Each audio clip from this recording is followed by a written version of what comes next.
बिस्मिल्लाहिर्रहमानिर्रहीम। अस्सलाम वालेकुम, welcome back to my channel. आज मैं हाजिर हूँ रोज़मर्रा में काम आने वाली बहुत ही ज़बरदस्त टिप्स के साथ।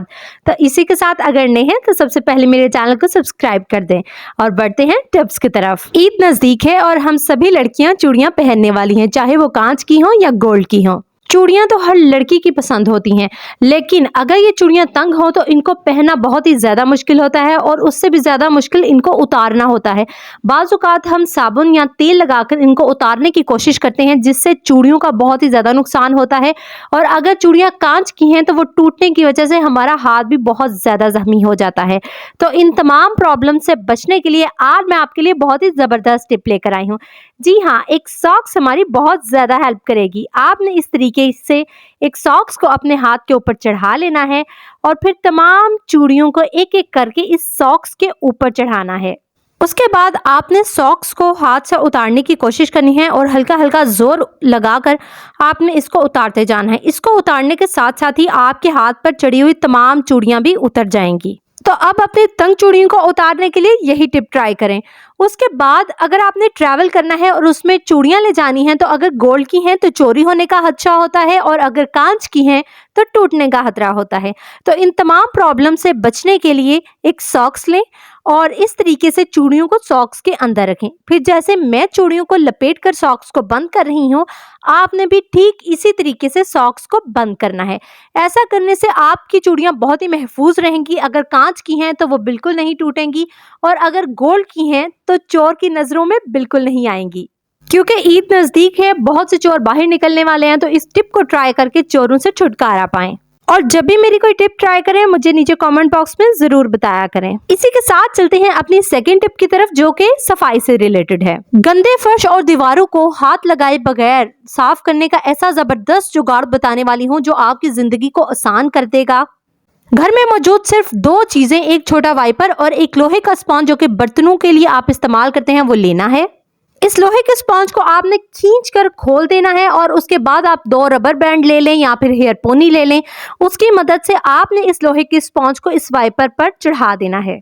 ऐसा करने के बाद जिस भी जगह को आपने साफ करना है, चाहे वो वॉशरूम के फ्लोर्स हैं, किचन की फ्लोर्स हैं, किचन की शेल्फ्स हैं, कोई दीवार है, आपने उस जगह पर लिक्विड लगाना है और उसके बाद इस वाइपर से उसकी रगड़ाई करनी है। रगड़ाई करने के बाद उसको वॉश कर दें या फिर साफ कर लें। ऐसा करने से वो जगह बहुत ही आसानी साफ हो जाएगी।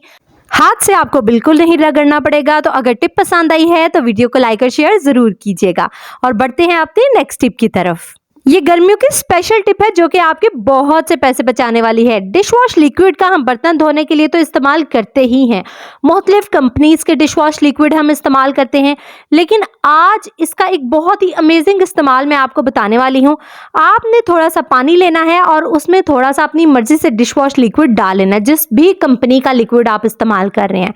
ज़रूरी नहीं कि जो लिक्विड मैं इस्तेमाल कर रही हूँ आपने वही करना है।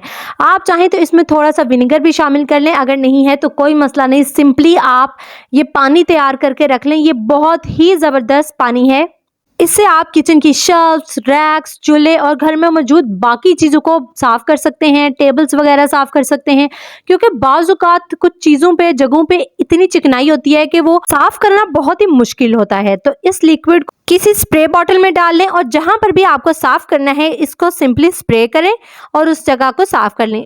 हर चीज़ बहुत ही अच्छे तरीके से इससे साफ़ हो जाएगी, चाहे वो ओवन्स हो, किचन हो, घर की बाकी चीज़ें हों। और इसका एक और बहुत बड़ा फ़ायदा है कि इससे मक्खियाँ वगैरह आपके घर में नहीं आएंगी, ना ही किचन में आएंगी। तो इस हवाले से तो मुझे ये टिप बहुत ज़्यादा पसंद आई है। आपको कैसी लगी?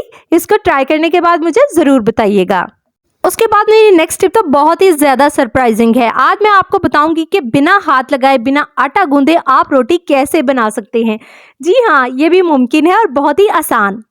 बाज़ औक़ात लड़कियों को रोटी बनानी नहीं आती या घर में कोई लेडीज़ मौजूद ना होने की वजह से जेंट्स के लिए रोटी बनाना बहुत ही मुश्किल काम होता है। तो ऐसी सूरत में मैं आपके लिए बहुत ही ज़बरदस्त टिप लेकर आई हूँ। आप बिना आटा गूंदे, बिना हाथ लगाए बहुत ही ज़बरदस्त रोटी बना सकते हैं, जो कि खाने में भी बहुत नरम होगी और बनाने में भी बहुत ही आसान होगी। तो करना आपने क्या है, थोड़ा सा पानी लें और एक विस्क लें। उसकी मदद से आपने इस आटे में पानी डालकर इसको हिलाते जाना है। आपने पतली सी कंसिस्टेंसी में इस आटे का एक मिक्सचर सा बना लेना है।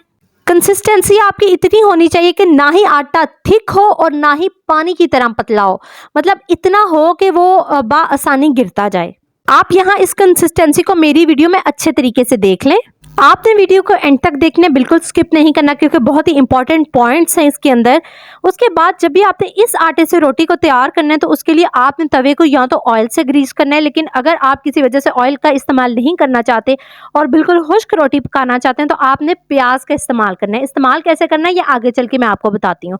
ये जो प्याज है ये आपके तवे को नॉन स्टिक बना देता है। उसके बाद आपने एक खाली बॉटल लेनी है और उसके अंदर इस आटे के मिक्सचर को डाल लेना है। मेरे पास यहाँ एक लेमन जूस की बॉटल थी तो मैं इसमें डाल लूँगी, और क्योंकि इसके अंदर एक छोटा सा होल है, अगर आपके पास इस तरीके का ढक्कन मौजूद नहीं है तो सिंपली जो भी बॉटल है आप उसके ढक्कन में छोटा सा सुराख कर लें।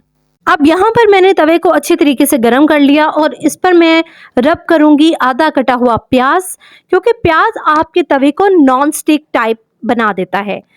क्योंकि मैं यहाँ पर खुश्क रोटी बनाने वाली हूँ तो ज़रूरी था कि मेरी रोटी तवे पर चिपक ना जाए। तो जब भी आप भी ये प्रॉब्लम फेस करें कि आपकी रोटियां तवे पर चिपक जाएं तो आप भी इस टिप को लाजमी ट्राई करें। अब आटे के मिक्सचर को बॉटल की मदद से मैं तवे पर डालूंगी और एक जगह डालने के बाद मैं एक चम्मच की मदद से इसको फैला लूंगी। मैं यहाँ पर आपको छोटी सी रोटी बनाकर दिखा रही हूँ, लेकिन आप इसी तरीके से बड़ी बड़ी रोटियां भी बना सकते हैं।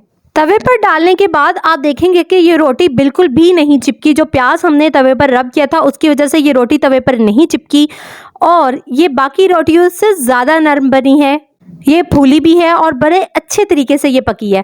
और खाने वाला आपसे पूछेगा कि ये रोटी आपने कैसे बनाई है। तो अब जब भी घर में लेडीज़ मौजूद ना हो या आपको रोटी बनानी नहीं आती तो आप इस तरीके से रोटी बनाएं और इंजॉय करें। इसी के साथ जो लोग नए हैं वो मेरे चैनल को सब्सक्राइब कर दें और अगर वीडियो पसंद आई है तो लाइक और शेयर कर दें। किचन में अक्सर और बेशतर हमें विस्क की ज़रूरत पड़ती है चीज़ों को मिक्स करने के लिए, लेकिन अगर किसी वजह से हमारे पास विस्क नहीं है या टूट चुकी है तो ऐसी सूरत में हम अपनी विस्क कैसे तैयार कर सकती हैं। ये बहुत ही आसान है। आपने किचन में मौजूद 2 फोक लेने हैं और उनको इस तरीके से रखना है। रखने के बाद एक रबर बैंड लें और इनको टाइटली बंद कर दें। ऐसा करने से आपके पास एक बहुत ही ज़बरदस्त विस्क तैयार हो जाएगी। मेरे फोक्स का डिज़ाइन यहाँ पर डिफरेंट है, लेकिन आपके पास जो भी फोक्स हैं आपने इसी तरीके से उनको टाइटली बांधना है। तो आपकी होममेड विस्क तैयार हो चुकी है। अब आप इससे जिस चीज़ को चाहें मिक्स करें, ये बहुत ही परफेक्ट काम करेगी। रोटियां पका लेने के बाद भी तवा बहुत देर तक गर्म रहता है, तो इसका बहुत ही ज़बरदस्त इस्तेमाल मैं बताने वाली हूँ। जब भी हम घर में नई कंघियाँ या ब्रशेस लेकर आते हैं तो सर में करने पर ये बहुत ही खुरदरे महसूस होते हैं, तो इनकी ये खुरदरापन दूर करने के लिए इनको गर्म तवे की बैक साइड पर इस तरीके से प्रेस करें। ऐसा करने से ब्रिसल्स आगे से बहुत ही सॉफ्ट हो जाएंगे और सर में करने पर बहुत ही नरम महसूस होंगे। इसी के साथ किचन में मौजूद मसाले एक जगह पर पड़े रहने की वजह से उनमें नमी आ जाती है और बहुत ज़रूरी होता है कि हम उन्हें धूप में खुश्क करें, वरना वो ख़राब हो जाते हैं। लेकिन अगर किसी वजह से हमारे पास धूप में सुखाने का टाइम नहीं है तो आप सिंपली उनको गर्म तवे पर फैला दें और थोड़ी देर उनको सेकने के बाद दोबारा उनको किसी भी डिब्बे या बर्तन में निकाल लें। तो इस तरह भी गर्म तवा आपकी बहुत ही हेल्प कर सकता है। मैं अक्सर इसी टिप को ट्राई करती हूँ क्योंकि मेरे बच्चे छोटे हैं और मुझे डर रहता है कि कहीं वो मेरी चीज़ों को ख़राब ना कर दें। और इसी के साथ किचन का काम भी किचन में ही ख़त्म हो जाता है, तो मुझे ये बहुत ही कन्वीनियंट लगती है। उसी के साथ चलते हैं अपनी नेक्स्ट और लास्ट टिप की तरफ। ये कैसी है ये आप मुझे कमेंट बॉक्स में बताएं। ईद नज़दीक है और ईद के लिए हम बहुत से कपड़े लेने वाले हैं। जब हम कपड़े लेकर आते हैं तो कपड़ों के साथ हमें इस तरीके के कपड़े के बैग्स मिलते हैं। ये कपड़े वॉश करने में बहुत ही ज़्यादा हेल्पफुल होते हैं। वो कैसे? जब भी हम सॉक्स को वॉश करते हैं तो सॉक्स अक्सर ही कपड़ों में मिक्स हो जाती हैं और गुम जाती हैं, तो आप इन सॉक्स को इस तरह के बैग्स में डालकर घर में मौजूद कोई भी हेयर पोनी ले लें, आप उससे इस बैग को बंद कर दें और इसको वॉशिंग मशीन में डाल दें। ऐसा करने से आपकी सॉक्स कभी भी कपड़ों में मिक्स नहीं होंगी और ना ही गुमेंगी। आप सॉक्स के अलावा कोई और कपड़े जो कि आप चाहते हैं कि कपड़ों में मिक्स ना हो और ना ही ख़राब हो, उनको भी इस तरह बांध कर वॉश कर सकते हैं। टिप कैसी लगी मुझे नीचे कमेंट बॉक्स में बताएं और सब्सक्राइब करने के साथ साथ बेल आइकन को भी दबा दें ताकि इस तरह की हर नई आने वाली वीडियो का नोटिफिकेशन आपको फ़ौरन मिल जाए। तो मिलते हैं नई वीडियो में। अल्लाह हाफिज़।